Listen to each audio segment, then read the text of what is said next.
তো আজকে আমরা একটি খাসির লেগ পিস ট্রাই করব। আমার ভাগ্নি এবং আমার ভাগিনারা আছে আমার সাথে। তো আপনারা দেখতে পাচ্ছেন খাসির লেগ পিসটি। এটা কী উপলক্ষে করব সেটা হচ্ছে আমি মোটামুটি 9-10 কেজি আমার ওজন কমাইছি। সো আমি ভাবতেছিলাম যে এটারে উদযাপন করব। সো এই আয়োজনটা করা হয়েছে। প্লাস কোরবানির পর 2টা খাসির লেগ পিস আমি রাইখা দিয়েছিলাম। আর এটা হচ্ছে গিয়ে প্রথমটা, যেটা আরও শেয়ার আমার বোনের বাসায়ও যাইব, আর আব্বা মুখ হয়েছে। আর একটা আছে, ওইটা পরে ভিডিও রেসিপি দেখাবো ইনশাল্লাহ। তো আমি মূলত ডান হাত দিয়ে সবসময় কাজ করি, তো এটা বাম হাত দিয়ে করতে হচ্ছে, যেটার জন্য আমি আমার আইট পাইতাছিলাম না। তো পরে ভাবলাম যে কি করা যায়।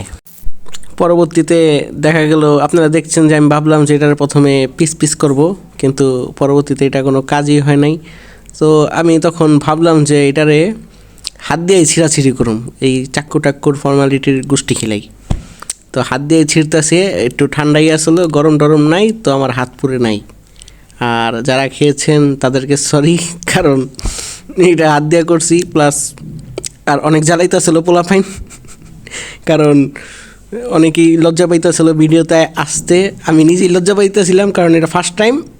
আমার ভাগ্নি ক্যামেরাম্যান, আর ওরেও গাইড দিতে হইতেছিল যে কীভাবে ক্যামেরা ধরতে হইব। তো আপনারা দেখতে পাচ্ছেন রসালো পিস, যেটা দেখলেই খাইতে মন চায়। আই এম সরি, আমি খাবারের পিকচার দেওয়াটা পছন্দ করি না, বাট ভিডিওর জন্য করতে হচ্ছে, আর এটা আজকালকার দুনিয়ায় কমন। মূলত খাসিটা একটু বড়ই ছিল, তাই লেগ পিসটা অনেক বড় দেখা যাচ্ছে।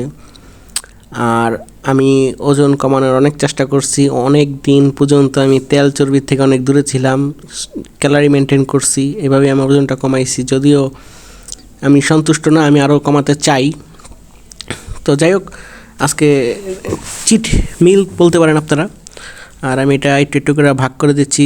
আর কথা হচ্ছে গিয়ে, আমি নিজেও জানি না যে কটুক কারে দিতে হবে, কার প্লেট কোনটা, আমি আন্দাজে দিতাছি। আর আমি ভাগাভাগি পারি না, এইসব আমি কখনোই করি নাই। যেহেতু আমি এটারে হাত দিয়ে কাটতাছি, তার কারণে আমার জিনিসটা করতে হচ্ছে।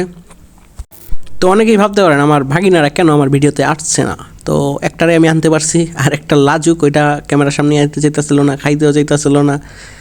আর ওরা অনেক রিকোয়েস্ট করছি, তিনি মানে নাই। তিনি অবশ্য অল্প একটু খেয়েছে, তো জিনিসটার লেগে আমি অসন্তুষ্ট। তিনি আসলে আমার কাছে ভালো লাগতো।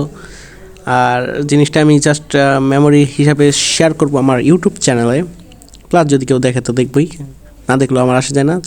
আর যদি দেখেন অবশ্যই সাবস্ক্রাইব করবেন। তো এইভাবেই করছি। একটু দেখতে উইয়ার্ড লাগতে পারে, but I try my best. Thank you very much. আর এটা হচ্ছে খাবার পরিবেশনের ফাইনাল ধাপ, যেখানে আমি ভালোভাবে ঝোল নিচ্ছি, যেহেতু আমি অনেক দিন ধরে এই ঝোল খাই না। আর পোলাপাইনগো অল্প অল্প দিচ্ছি, তারা ঝোল খেতে পারে না, তো তারা খাবে না। যদিও আমি ভিডিওতে কোনো ধরনের ভিউ পাই না, তারপর পোলাপাইনকে বলতেছি যে হাজার হাজার ভিউ দিয়ে তোমরা সেলিব্রিটি হয়ে যাবা। আমার সেলিব্রিটি হওয়ার আগে তাদেরকে স্বপ্ন দেখিয়ে দিয়েছি। হোয়াট এভার, আমি কোনো সেলিব্রিটি হতে চাই না, আমি আমার নিজের ভিডিও দেখি, ওর ভালো লাগে দেখতে। গোস্তের রিভিউতে আমি বলতে চাই যে গোস্তটা একেবারেই নরম ছিল। গোস্ত কীভাবে রান্না করা হয়েছে, এটাকে মুরগির রোস্টের মতোই তেলে ভেজে নিয়েছে। পরবর্তী সময়ে এটাকে বিভিন্ন মশলার সাথে এবং পেঁয়াজের বেরেস্তার সাথে কষানো হয়েছে। কষানোর পর গোস্তটা অনেক নরম হয়ে গেছে এবং পোলাও অনেক ঝরঝরা হয়েছে। এটার মধ্যে তেল এবং পানি একেবারেই মাপ মতো ছিল। তো আম্মুর প্রশংসা করতেই হয়, অনেক প্রশংসা করে ফেলেছি, এই কারণে একটু পানি খেলাম।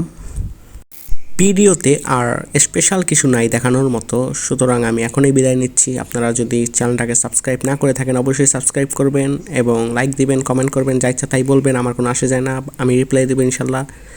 আর অফকোর্স ভবিষ্যতেও আপনারা আমার সাথেই থাকবেন এবং আমাকে অনুপ্রেরণা দিবেন। ধন্যবাদ। Thank you very much. আসসালামু আলাইকুম।